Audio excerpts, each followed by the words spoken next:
ರೈತರು ಏನೇನು ವ್ಯವಸಾಯ ಮಾಡ್ತಾ ಇದ್ರು ಅದನ್ನ ಹೊರತುಪಡಿಸಿ ಮಾರ್ಕ್ ಮಾಡಿ ಸರ್ಕಾರಕ್ಕೆ ವರದಿ ಕೊಟ್ಟವ್ರ ಅಂತ ರೈತರು ಅನ್ಕೊಂಡಿದ್ರು.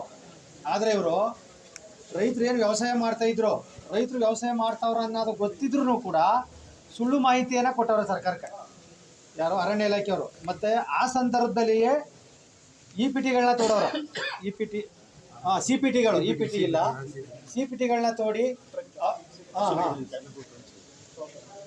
ಹಸು ಕಂದಕ ಮತ್ತು ಆನೆ ಕಂದಕಗಳನ್ನ ತೋಡೋರು ಸರ್. ಆ ಕಾಲದಿಂದ ಇಲ್ಲಿ ತನಕ ಏನು ಹಸು ಕಂದಕ ತೋಡೋರ ಅದರಿಂದ ಆಚೆಗೆ ಯಾವ ರೈತರು ಹೋಗಿಲ್ಲ. ಆದರೆ ಇವ್ರು ಅಳ್ತಾ ಮಾಡ್ತಾ ಇರ್ತಕ್ಕಂಥದ್ದು ಆನೆ ಅಥವಾ ಹಸು ಕಂದಕ ಏನು ತೋಡೋರ ಅದರಿಂದ ಈಚೆಗೆ ಸುಮಾರು ಕಿಲೋಮೀಟ್ರ್ ಗಟ್ಲೆ ಈ ಭೂಮಿ ಅರಣ್ಯ ವ್ಯಾಪ್ತಿಗೆ ಬರ್ತಕ್ಕಂಥ ಭೂಮಿ ಅನ್ನೋದನ್ನ ಕೇಳ್ತಾವ್ರೆ. ಯಾಕಂದರೆ ಇವ್ರದ್ದು 12,760 ಎಕರೆ ಇದೆ. ಇವ್ರು ಕೊಡುವಾಗಲೇ 12,760 ಎಕರೆ ಇದೆ ಅಂತ ಹೇಳಿ ಅದನ್ನ ಮೀಸಲು ಅರಣ್ಯ ಮಾಡ್ಕೋಬೋದಾಯ್ತು. ಆದರೆ ಇವ್ರಿಗೆ ಗೊತ್ತಿತ್ತು ಅಲ್ಲಿ ಜನರು ವ್ಯವಸಾಯ ಮಾಡ್ತಾವ್ರ ತಲಾಂತರದಿಂದ ಅಂತ. ಇವರು ಅದನ್ನ ಅರ್ಥ ಮಾಡೋ ಸಂದರ್ಭದಲ್ಲಿ ತಪ್ಪು ಮಾಡ್ಕೊಂಡವ್ರು ಅಷ್ಟೇ. ಇವ್ರು ಈಗ ಇರಲಿಲ್ಲ, ಇವರು ಹಿಂದಿದ್ದವರು ಆ ರೀತಿ ಮಾಡಿರ್ತಾರೆ. ನಾವು ಕೇಳೋಂಥದ್ದು ಇಷ್ಟೇ, ಏನು ಜಂಟಿ ಸರ್ವೆ ಆಗದ,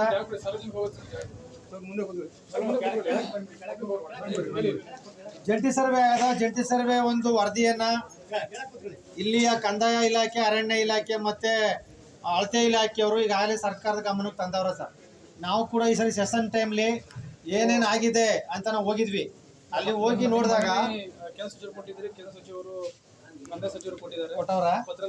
ಹೌದು, ನಾವು ಕೂಡ ಕಂದಾಯ ಇಲಾಖೆಯ ಕಾರ್ಯದರ್ಶಿ ಅವ್ರನ್ನ ಭೇಟಿ ಮಾಡಕ್ ಹೋದ್ವಿ.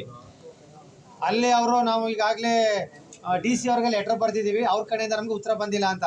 ಆದ್ರೆ ಅವ್ರು ಲೆಟರ್ ಬರ್ದಿದ್ದು ನಾವು ಓದ್ ನಾಳ ಅಂತ, ಒಂದಿನಕ್ಕೆ ಹೋಗಿ ತಲುಪಿರಲ್ಲ ಅದು.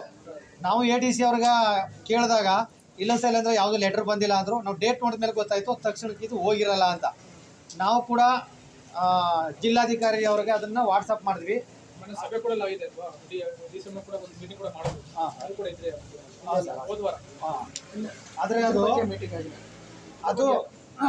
ಅದು ಇನ್ನೂ ಸರ್ಕಾರಕ್ಕೆ ತಲುಪಿಲ್ಲ ಸರ್. ಅದು ಯಾವುದೋ ಕಂದಾಯ ಇಲಾಖೆ ಏನೋ ಜಿಲ್ಲಾ ಆಡಳಿತಕ್ಕೆ ಲೆಟರ್ ಕಳಿಸವ್ರ ಏನೇನು ಕೊಡಬೇಕು ಅಂತ, ಅದು ಕೊಟ್ಟಿಲ್ಲ. ಇದ್ರ ಮಧ್ಯೆ ಈಗ ರೈತರು ಸುಮ್ಮನಿದ್ದೀವಿ.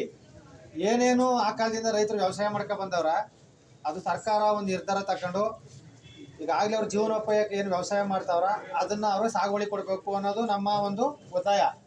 ಆದರೆ ಇದ್ರ ಮಧ್ಯೆ ರೈತರು ಏನೋ ಈಗ ಬರಗಾಲ ಬಂದು ಕೃಷಿ ಪಂಪ್ಸೆಟ್ಗಳೆಲ್ಲ ನೀರು ಹಿಂಗೋಯ್ತು. ಸತ್ಯಗಳು ಹೇಳ್ಬಿಡಲ್ಲ. ಈ ಸತ್ಯಕ್ಕೆ ಸಂಬಂಧಪಟ್ಟಂಗೆ ಮಾನ್ಯ ಸಚಿವರ ಆದೇಶದ ಮೇರೆಗೆ ಬಿಫೋರ್ ಎಲೆಕ್ಷನ್ ಮಾನ್ಯ ಕಾರ್ಯದರ್ಶಿಗಳು ವಿಶೇಷವಾಗಿ ಸತ್ಯಗಾಲ 175 ಸಂಬಂಧಪಟ್ಟಂಗೆ ಒಂದು ಸಭೆ ಕರೆದು ಡಿ ಸಿ ಮೂಲಕ ಎಲ್ಲ ಸಂಬಂಧಪಟ್ಟ ನಾವು ಡಿ ಸಿ ಅವರು, ಎ ಡಿ ಸಿ, ನಾವು ತಹಶೀಲ್ದಾರು ಮತ್ತು ಸರ್ವೇಯರು, ಬಿ ಎ ಆರ್ ಎಲ್ಲ ಕೂಡ ನಾವೊಂದು ಚರ್ಚೆ ಆಯಿತು. ಚರ್ಚೆಯಲ್ಲಿ ಒಂದಿಷ್ಟು ಅವರು ಒಂದು ಡೈರೆಕ್ಷನ್ಸ್ ಕೊಟ್ಟರು. ಇಂತಿಂಥ ಡಾಕ್ಯುಮೆಂಟ್ಸ್ಗಳು ನಮ್ಗೆ ಸಬ್ಮಿಟ್ ಮಾಡಿ, ರಿಪೋರ್ಟ್ ಸಬ್ಮಿಟ್ ಮಾಡಿ ಒಂದು ಸಬ್ಮಿಟ್ ಮಾಡಿದ್ವಿ.